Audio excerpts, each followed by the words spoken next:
ejected.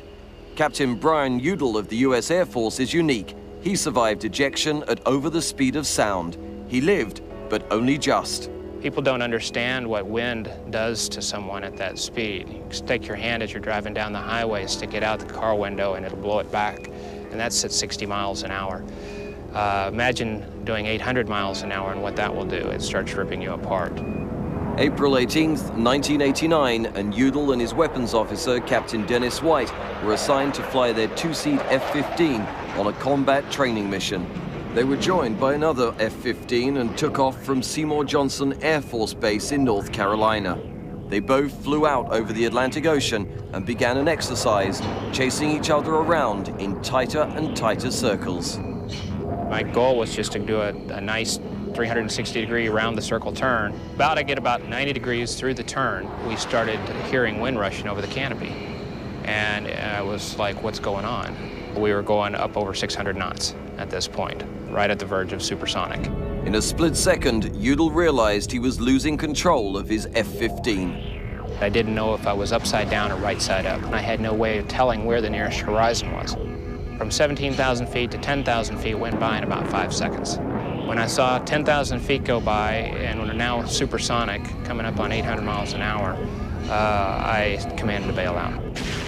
Udall and his navigator pulled the handles of their ejection seats, not knowing if they'd hit the water before their chutes opened. I got in a body position, pulled the handles, and in that length of time, another 4,000 feet went by. I left the cockpit at 3,000 feet, and I got my parachute at less than 1,000 feet. Had I waited even a half a second longer to pull the ejection handles, I would have hit the water still in my seat. It felt like somebody had just hit me with a train. When I went out into the wind stream, it ripped my helmet right off of my head, broke all the blood vessels in my head and face. My head was swollen the size of a basketball, and my lips were the size of cucumbers. My left elbow was dislocated and pointed backwards. The only thing holding my leg on was an artery, the vein, the nerve, and the skin. And my left leg snapped at the bottom half. I found myself exhausted, hanging in a parachute. I could feel the cool night air on my face. I could hear the parachute ruffling above me. When pilots eject, their seats automatically deploy a one-man life raft, just in case, like Udall, they eject over water. I had just grabbed a hold of the life raft. I hit the water. I went to kick my legs to try to get in. Well, when I went to kick my legs, the bottom half of my legs were just flopping. This arm's bent backwards, my legs are flopping, and I've got one arm that I'm holding onto this life raft with. And I thought, you know, I'm going to die out here tonight. The first indication of death came into my mind. I said, so this is what it's like to die. And then I thought, you know, I said, I can't die tonight. I said, I got a wife and a baby I need to see reborn. And if I don't get in this raft, I'm not going to make it. He knows that he has only minutes to climb into his life raft before the freezing ocean kills him. I stopped everything. I started praying, saying, God, I need some help.